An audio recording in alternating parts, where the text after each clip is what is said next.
DC Harun আমার সম্পর্কে যা যা বলেছিল আপনারা তদন্ত করেন। 28টা বিয়ে কোথায়? আপনারা এত বছরে তদন্ত করে পেলেন কোথাও? আমি চ্যালেঞ্জ করছি আপনারা এখনো তদন্ত করেন, বাংলাদেশের প্রশাসন তদন্ত করুন, বাংলাদেশের ল তদন্ত করে বের করুক কোথায় আছে আমার 28টা বিয়ে। আমি পার্সোনালি কোনো নেতাকে কাজে লাগাইনি। যদি আমি সেরকম হইতাম তাহলে দুই একটা মন্ত্রী আমার পকেটেও থাকতো, বিকজ অফ আমি একজন সেলিব্রিটি ছিল। জুয়েল কিন্তু আসলে কোনো সাংগঠনিক আওয়ামী লীগের নেতা ছিল না, তার কেন এত পাওয়ার ছিল? টাকার ব্যাপার ছিল এখানে, এবং মেয়েবাজির ব্যাপারও ছিল। ওদেরকে মেয়ে সাপ্লাই দেওয়া থেকে শুরু করে এবং টাকার ব্যাপারটাই বেশি ছিল। মেয়ে হয়তো কম দিত, কিন্তু আমি যতটুকু দেখেছি আমার নিজের চোখে এবং আমি রিয়েলাইজ করেছি আমার জীবন দিয়ে যে ওদের টাকা কিভাবে জুয়েল পাচার করতো। আমি মিথ্যা মামলা কেন বলছি আপনাদেরকে আজকে বলবো, কারণ মামলা করার আমি অ্যারেস্ট হওয়ার 3 মাসের মধ্যে এই মামলা ভ্যানিশ হয়ে যায় এবং বাদী নিজেই এই মামলা কোর্টে গিয়ে ভ্যানিশ করে। এটা বলে পারিবারিক স্বামী স্ত্রীর ভুল বোঝাবুঝির কারণে মামলা দিয়েছিলাম, এখন মামলা উইথড্র করলে আমার কোনো সমস্যা নেই। আমি আপনাদেরকে দেখাচ্ছি, এখানে লেখা আছে রেডমার্ক করা, পারিবারিক ভুল বুঝাবুঝির কারণে মামলা দিয়েছিলাম, বাদীর নিজের মামলার ভ্যানিশ, এখানে মামলা ভ্যানিশের নথিটা আমি আপনাদেরকে পাঠিয়ে দেবো আপনারা চাইলে। তো আপনারা বলতে পারেন যে কেন আমাকে মামলা দেওয়া হয়েছিল, এই প্রশ্নের উত্তরে আমি আসব। তার আগে বলি জুয়েল সাহেবকে। সৌদি প্রবাসী কামরুল হাসান জুয়েল, যে আমাকে বিয়ে করেছিল 2019 সালে মার্চে। জুয়েল হচ্ছে একজন সৌদি আরবের ব্যবসায়ী। সে আসলে কি ব্যবসা করে এই ব্যবসাটা আসলে খুব একটা ক্লিয়ার না, কিন্তু সে যে ব্যবসাটা, তার যে ব্যবসার ব্যাপারে আমি ক্লিয়ার হয়েছিলাম বিয়ের পরে, সেটা হচ্ছে সে বাংলাদেশের যে কিছু মন্ত্রী ছিল, স্বরাষ্ট্রমন্ত্রী কামাল সাহেব থেকে শুরু করে মন্ত্রী এবং পুলিশের ঊর্ধ্বতন কর্মকর্তাদের টাকা হুন্ডির মাধ্যমে পাচার করত মিডল ইস্টে। এবং এইসব তথ্য আমি জেনে যাওয়ার পরেও, তার আরো যেসব গোপন কথা আছে সব জেনে যাওয়ার পরে আমাকে সে নির্যাতন শুরু করে। সেটা শারীরিক নির্যাতন থেকে শুরু করে মানসিক নির্যাতন সবকিছু। এবং আমি যখন তাকে ছেড়ে দিতে চাই, ডিভোর্স দিতে চাই, তখন সে শুরু করে হুমকি দেওয়া। হুমকিটা হচ্ছে যে আমার পুরো ফ্যামিলিকে গুম করবে, আমার ছেলেকে, ইভেন আমাকে প্রাণনাশের হুমকি তো ছিলই, তার সাথে মামলা দিবে, মিথ্যা মামলায় আমাদের ফাঁসাবে, আমাদেরকে গুম করবে, আমার ভাইকে গুম করবে, আমরা বুঝতেও পারবো না, আমরা টেরও পাবো না, কিছু করতেও পারবো না, বিকজ অফ বিরোধী দলের অনেককেই গুম করে রাখা হয়েছে, তারাই কিছু করতে পারে না। আমি সাধারণ একজন শিল্পী মানুষ, আমি আর কি করতে পারবো, যেহেতু আমি কোনো পলিটিক্যাল ফিগার না, সো আমার তো আসলে তেমন ক্ষমতা নাই। সো এইসব হুমকি দিত। একটা পর্যায়ে যখন তার অত্যাচার সহ্য করতে না পেরে আমি তাকে ডিভোর্স দেই। প্রথমবার আমি যখন তাকে ডিভোর্স দেই, এটা ছিল 2019 সালের আগস্ট মাস, এবং এটা জানার পরে সে দেশে এসে যখন দেখে ডিভোর্স কার্যকর হয়ে গেছে, সে আমাদের নামে প্রথমবার প্রতারণার মামলা করে, মিথ্যে মামলা। ওই মামলায় যখন আমরা হয়রানি হই, আমাদেরকে নানানভাবে পুলিশি হয়রানি করা হয়, তখন সে আমার ভাইদেরকে প্রস্তাব দেয় যে আমি তার ডিভোর্স যদি উইথড্র করি তাহলে সে মামলা তুলে নেবে, যেই মামলার কথা মিডিয়া বা আপনারা কেউই জানেন না, প্রথম মামলার কথা। এবং আমি আমার ফ্যামিলির সবার কথা চিন্তা করে, ফ্যামিলির হয়রানি দেখে আমি মামলা উইথড্র করতে, তার ডিভোর্স উইথড্র করতে আমি রাজি হই। দেন আমি ডিভোর্স উইথড্র করি, তারপর সে মামলা উইথড্র করে। তারপর সে আমার ফ্যামিলির গার্ডিয়ানরা যারা ছিল তার সাথে বসে, এবং বসার পরে তাকে বলে যে দেখো, সে একজন অভিনেত্রী, এটা জেনেই তুমি তাকে বিয়ে করছো, সো তাকে যদি তুমি কাজ করতে বাধা দাও বা তাকে যদি এত ডমিনেট করো, তো তোমাদের সংসারটা ভালো থাকবে না, সেক্ষেত্রে তোমাকে অনেক কিছু কনসিডার করতে হবে, ওকেও কনসিডার করতে হবে। সে সবার সামনে বলে যে হ্যাঁ আমি কনসিডার করবো। করার পরে হয়তো 2-1 মাস ভালো ছিল, দেন আবার শুরু হয় আমার উপরে টর্চার। এবং সে শর্ত দেয় আমি তার কাছে তার কনসার্ন না হয়ে আমি কোনো ডিরেক্টরকে ডেট দিতে পারবো না, সে আগে খোঁজ নিবে সেই ডিরেক্টর এবং ওই টিম সবাই ফেরেশতা কিনা, কারো চারিত্রিক কোনো সমস্যা আছে কিনা, এসব খোঁজ খবর নেওয়ার পর সে যদি পারমিশন দেয়, দেন আমি কাজ করতে পারবো। তো আমি দ্বিতীয়বার যখন এটা জানার পরেও আমি অনেকদিন কাজ দিই। আসলে এভাবে কাজ করা যায় না, আপনারা জানেন। তো একটা সময় আমার খুব ভালো একটা ফিল্মের অফার আসে, আমি তার কাছে জিজ্ঞেস করেই আমি কাজের ডেট দিই। ডেট দেওয়ার পর আমি যখন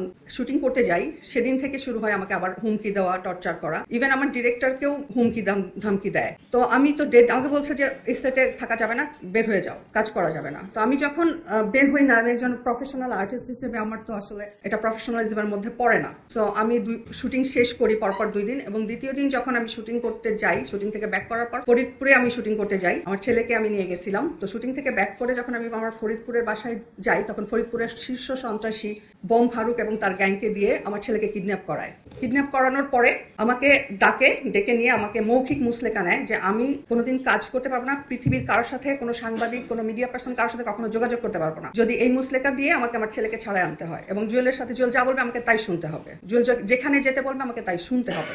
এই মুসলেকা আমাকে দিতে হয় বোম ফারুকের কাছে।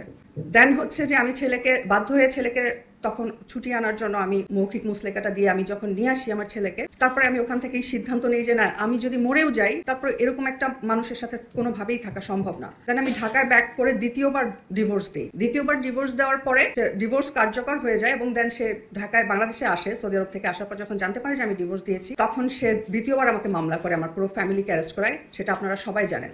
দ্বিতীয়বার যখন মামলা করে তখন মিডিয়া ট্রায়াল দিয়ে মিথ্যাচার করে আমাকে স্ক্যান্ডাল দিয়ে, যাতে আমি কোনোদিন কাউকে মুখ দেখাতে না পারি। কাজ তো অনেক দূরের কথা, আমি সমাজে কাউকে মুখ দেখাতে না পারি, সেটা আপনারা সবাই জানেন। আমি অ্যারেস্ট হয়েছিলাম এবং অ্যারেস্ট হওয়ার পরে আমাকে জেলখানায় নেওয়ার পরে ঠিক তার পরের দিন থেকে জেল গেটে যাওয়া শুরু করে, আমাকে এটা বলার জন্য আমাকে আবার হুমকি দিতে শুরু করে যে তুমি আজকে ডিভোর্স উইথড্র করতে রাজি হও, আমি কালকে তোমাকে তোমার পুরো ফ্যামিলিকে আর তোমাকে জামিন করাবো। তো আমি আসলে তখন রাজি হই না, প্রথমত যে আমাকে এত কিছু করার পরে আমি তো আসলে ওর সাথে রাজি হব না, এটাই স্বাভাবিক। দেন আমাকে 3-4 দিন এরকম যে আমাকে যখন রাজি করাতে না পারে, তখন আমার মায়ের সঙ্গে দেখা করে এবং আমার মাকে বলে যে আপনার মেয়েকে রাজি করান, তা না হলে আপনার একটা ছেলে দেশের বাইরে থাকে আর একটা ছেলে তো দেশে আছে, তাকে কিন্তু গুম করায় রাখবো, খুঁজেও পাবেন না, আর আপনার নাতি আপনাদের লাইফ সব শেষ হয়ে যাবে। তখন আমার মা আমার কাছে কান্নাকাটি করার পরে আমি আসলে আবারও ফ্যামিলির কথা চিন্তা করি এবং আমার ছেলের সাথেও দেখা করতে যায় সে, এবং আমার ছেলেকেও বলে যে একমাত্র তুমি তোমার মাকে রাজি করাইতে পারবা, তুমি বললে সে রাজি হবে। তখন আমার ছেলে আমাকে খবর পাঠায় যে আমাদের লাইফ হেল্প করে দিবে, যে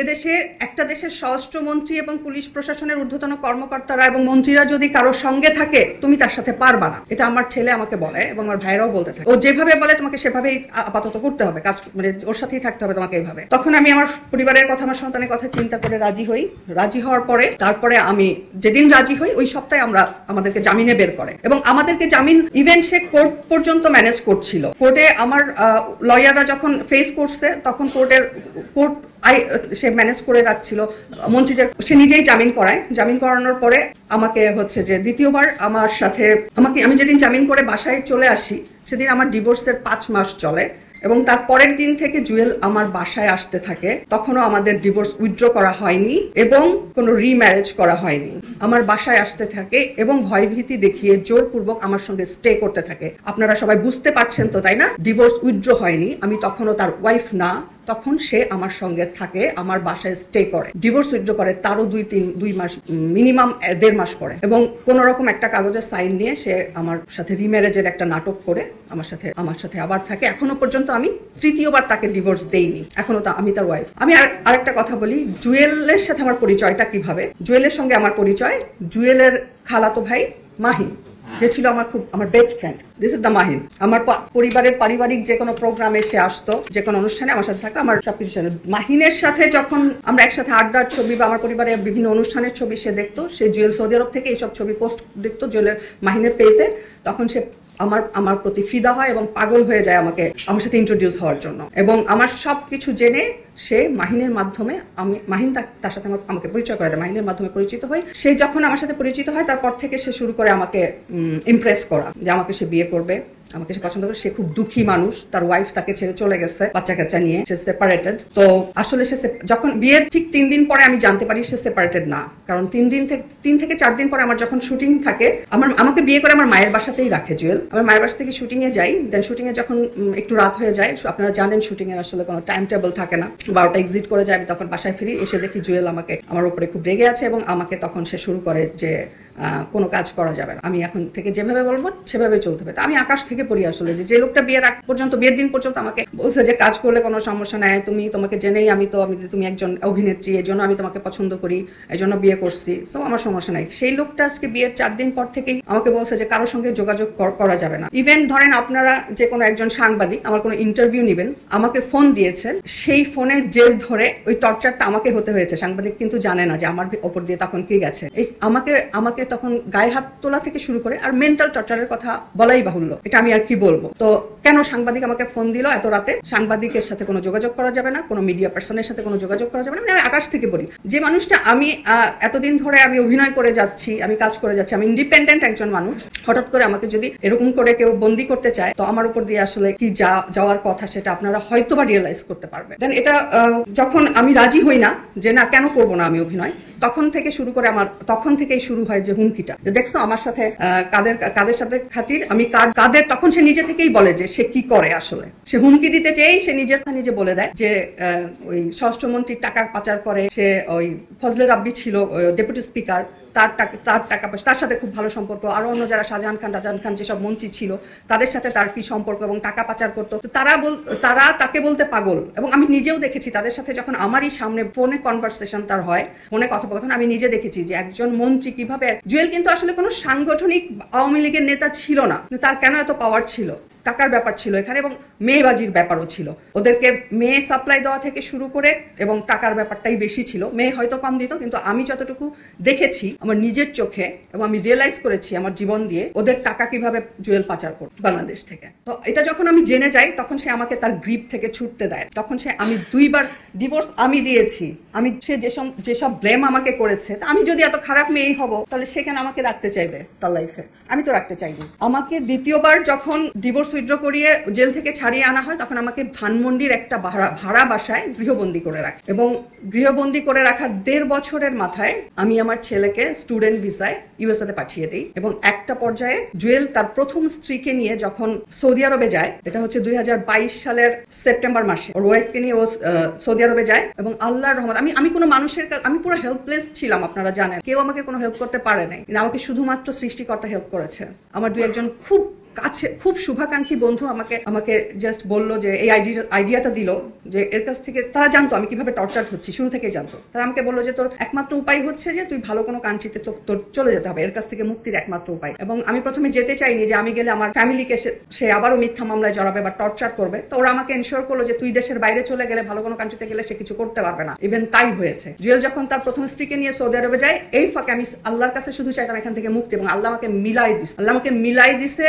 আমি একদিনের মধ্যে অ্যাপ্লাই করে আমি ইউএস এর ভিসা পাই, ইউএস এর ভিসা ইন্টারভিউ ডেট পাই ঠিক 25 দিন পরে, অ্যাপ্লাইয়ের 25 দিন পরে। এবং 25 দিন পরে আমি খুব গোপনে গিয়ে ইউএসএ তে এম্বাসি ফেস করি এবং আমার ভিসা হয়ে যায়। এবং জুয়েলের প্রথম স্ত্রী সৌদি আরবে থাকা অবস্থায় আমি ফ্লাই করি আমেরিকাতে। এবং আমেরিকাতে যাওয়ার পরে সে যখন পরের দিন জানলো আমি আমেরিকাতে গেছি, তখন আমার ফ্যামিলিকে এবং আমাকে হুমকি দেওয়া শুরু করে আমাকে ব্যাক করানোর জন্য। আমি তখন বলেছিলাম যে আমি লাইভে এসে সব সত্য বলবো। তখন সে বলছে সে বাংলাদেশে আসে এবং আমার মাকে এবং আমার ভাইদেরকে বলে যে আপনার মেয়ে যদি লাইভে আসে তাহলে আপনার একটা ছেলে যে বিদেশে থাকে আর একটা ছেলে যে দেশে থাকে তাকে কিন্তু কোথায় গুম করে রাখবো, লাশও খুঁজে পাবেন না। তখন আমার মা আমাকে ফোন করে বললো যে ওর মতো এরকম ক্যারেক্টারের মানুষের সাথে তুমি পারবা না, সো তোমার লাইভে আসার দরকার নেই, লাইভে আসতে হবে না। তো আমি এই কারণে এতদিন লাইভে আসতে পারি নাই।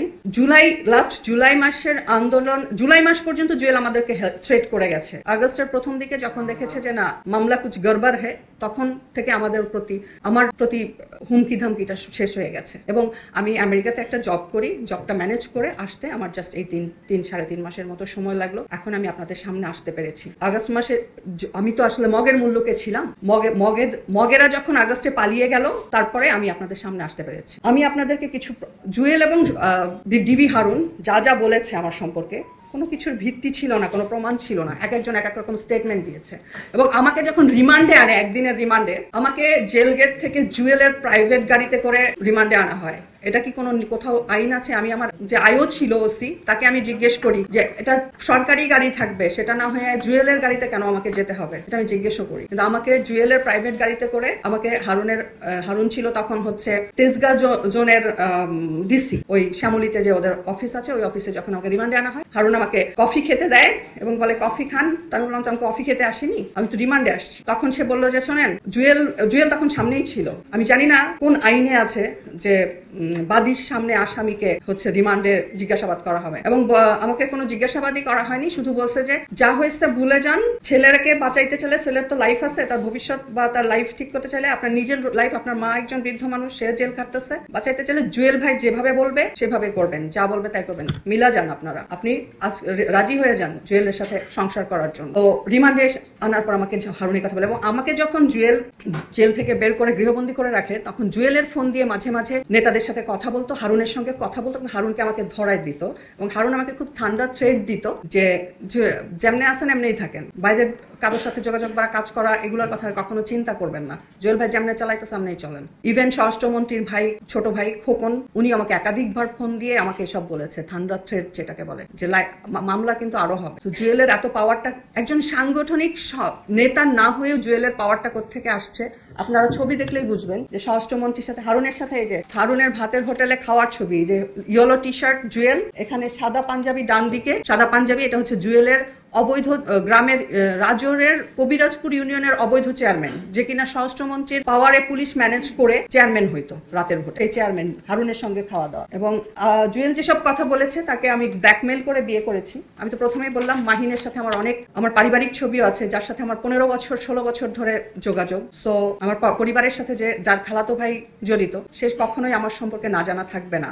এবং সে এসব জেনেই আমাকে পছন্দ করে, আমার প্রতি পাগল হয়ে, আমাকে ইন্সপায়ার করে, আমাকে ইমপ্রেস করে আমাকে বিয়ে করেছে। এবং বিয়ের ছবি আমার বাসায়, এটা এই দাড়িওয়ালা টুপিওয়ালা ছেলেটা জুয়েলের আপন ভাগ্নে, জুয়েলের ভাগ্নেকে জুয়েল নিয়ে আসছিল, আপন ভাগ্নে। আর এখানে আমার ফ্যামিলি মেম্বার আছে, আর এখানে কাজী যিনি ছিলেন, আমার মায়ের বাসা ছিল লালমাটিয়াতে, তো সবসময় মেয়ের বাসার কাজী আসে বিয়ে পড়াইতে। আমার এলাকার কাজী কিন্তু এটা না, এটা জুয়েল পল্লবী থেকে, জুয়েলের বাসা হচ্ছে পল্লবী মিরপুর পল্লবী থেকে কাজী নিয়ে আসছে। আপনারা চাইলে তদন্ত করে দেখতে পারেন, আমি যা বলছি সবকিছু তদন্ত আপনারা। এবং জুয়েল যা বলেছিল, ডিসি হারুন আমার সম্পর্কে যা বলেছিল, আপনারা তদন্ত করেন। 28টা বিয়ে কোথায়? আপনারা এত বছরে তদন্ত করে পেলেন কোথাও?